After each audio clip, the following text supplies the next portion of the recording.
AC single phase generator, তাই তো? AC single phase generator, এই যে একটা জেনারেটর হচ্ছে, এর মধ্যে দুটো কেবলমাত্র ফিল্ড রয়েছে, দুটো ফিল্ড রয়েছে। দুটো ফিল্ড থেকে আমরা নর্থ পোল আর সাউথ পোল নেব। সেটা এখানে দুটো তার রয়েছে ফিল্ড, আর দুটো তার রয়েছে আর্মেচার। আর্মেচার এবং ফিল্ড কোনটা দুটো বুঝবো কি করে? তাহলে যেই দুটো অংশের মান বেশি হবে সেটা ফিল্ড হবে, যেটা অংশের মান কম হবে সেটা আর্মেচার হবে।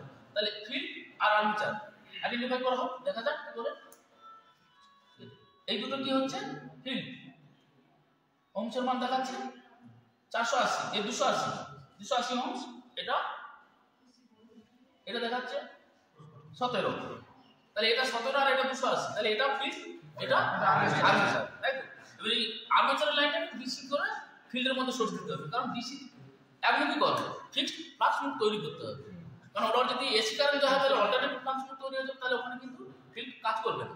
সেই কারণে আমরা ডিসি সোর্স, এসি সোর্সটা ডিসি করব। ডিসি করব কিভাবে? একটা রেক্টিফায়ার, ব্রিজ রেক্টিফায়ার কানেকশন করব, ঠিক আছে? ওকে, চলো কি বলেছিলাম যে ফিল্ড আর আর্মেচার, আর্মেচারে এই দুটো লাইনকে ডিসি করে ফিল্ডের মধ্যে সোর্স দেওয়া হবে। তাহলে এটা কি রয়েছে? Bridge rectifier connection. চারটে ডায়াগ্রাম করেছি, দুটো প্লাস মুভ আর দুটো মাইনাস মুভ করে আছে, তাই তো? তাহলে এখানে কি রয়েছে? আর্মেচারের লাইনটা ঢুকেছে আর প্লাস মুভ, দুটো প্লাস মাইনাস বেরিয়েছে, গিয়ে ফিল্ডের মধ্যে গেছে। আর এই দুটো থেকে আমরা এসি ভোল্ট পাবো, তাই তো? আর্মেচার থেকে এসি ভোল্ট পাবো, তাই তো? আসি কত পাবো? 220 ভোল্ট, 220 সুপার ভোল্টেজ যেটা আমরা বলি, 220 পাবো, এসি ভোল্টেজ পাবো। তাহলে এটা চালু করা হোক, ঠিক আছে? এটা চালু করা হোক, দেখা যাক কি বলে। চালু করো, হ্যাঁ ওটা স্টার্ট দাও, বটনটা পুশ করো, ঠিক আছে? বাল্ব লাগাও, উঠতে লাগাও, চলছে না। কারণ চলছে না কেন? এটা হচ্ছে কি প্লাস মাইনাস রেশিও চেঞ্জ করতে হবে।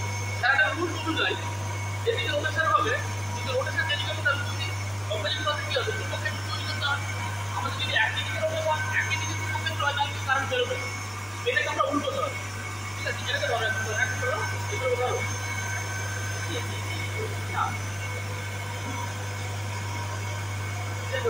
এটাকে চেঞ্জ করলাম, ওই দিকে লাইন করতে হবে, আর কত লাগাবো? পাম্প লাগাবো,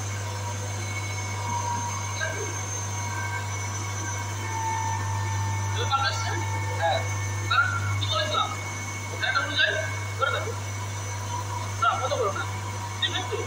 এই দিকে রোটেশন হয়, এই দিকে চুম্বকক্ষেত্র হবে, যেদিক রোটেশন তৈরি হবে তার অপোজিট পক্ষে চুম্বকক্ষেত্র হতে হবে। কিন্তু রোটেশন যেই দিক হবে, চুম্বকক্ষেত্র যদি সেই দিক হয়ে যায়, তাহলে যেদিক দেখাবে। সেই জন্য বলছি আমরা এটা যে হচ্ছে না,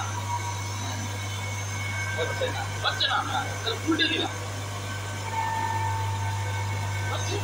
তাহলে চুম্বকক্ষেত্র পাওয়া গেল। এটা হচ্ছে ম্যাগনেটিক ফিল্ড হচ্ছে, তাহলে এসি কারেন্ট রেক্টিফায়ার হয়ে ফিল্ডের মধ্যে যাবে। যখন হচ্ছে ফিল্ড ম্যাগনেটিক ফ্লাক্স তৈরি করছে, এই ফ্লাক্সটাকে আর্মেচার ভোল্ট হিসেবে বার করবো, তাই তো? ম্যাগনেটিক ফ্লাক্সটাকে ভোল্ট হিসেবে কানেক্ট করবো। এটা আমরা গেলাম, ওকে, বুঝে গেল? ওটা বন্ধ করো। আর্মেচার লাইনটাকে ব্রিজ রেক্টিফায়ারের মাধ্যমে ডিসি করে ফিল্ডের মধ্যে যাচ্ছে। তাহলে এখানে কি দিলাম? এইরকম করার সঙ্গে সঙ্গে বাল্বটা জ্বলছে না, যখনই চেঞ্জ করলাম তখনই জ্বলছে। কারণ কি? আমরা কি বলছি? ফ্যারাডের বাম হস্ত ল না ডান হস্ত? ডান হস্ত। এটা ডান হস্ত অনুযায়ী তাহলে কি হচ্ছে? এটা কি হচ্ছে? এটা ম্যাগনেটিক ফ্লাক্স, এটা রোটেশন, এটা ইলেকট্রিক তড়িৎ, ইএমএফ তৈরি হচ্ছে, তাই তো? তাহলে আমরা কি হবে? যেদিকে চুম্বক ক্ষেত্র তৈরি হবে তার উল্টো দিকে রোটেশন করতে হবে, যেদিকে চুম্বক ক্ষেত্র তৈরি হবে তার উল্টো দিকে রোটেশন করতে হবে, তাই তো? তাহলে এখানে যখন দেওয়া হবে লাইন, তখন এসি কারেন্ট ডিসি কারেন্টে গিয়ে ওখানে কি করবে? একটা চুম্বক ক্ষেত্র তৈরি করবে। এই চুম্বক ক্ষেত্রের প্রবাহমান উল্টো দিকে রোটেশন হতে হবে, তবে এটা ইলেকট্রিক বেরোবে। যদি সমভাবে যেদিকে রোটেশন সেই দিকে যদি প্রবাহমান হয়ে যায়, তাহলে ইলেকট্রিক বেরোবে না। সেই ক্ষেত্রে আমরা যখন আবার ডিসি এইভাবে চেঞ্জ করলাম, জ্বললো না, যখন চেঞ্জ করলাম তখন কি হলো? ওই তড়িৎ ক্ষেত্র যেদিকে হচ্ছে তার উল্টো দিকে রোটেশন পাচ্ছে, তখনই কিন্তু এখানে এসি কারেন্ট বেরিয়ে আসবে। বিষয়টা এটাই, ডান হস্ত ল অনুযায়ী বোঝা গেল? এটা হচ্ছে মূল সিস্টেম, ঠিক আছে?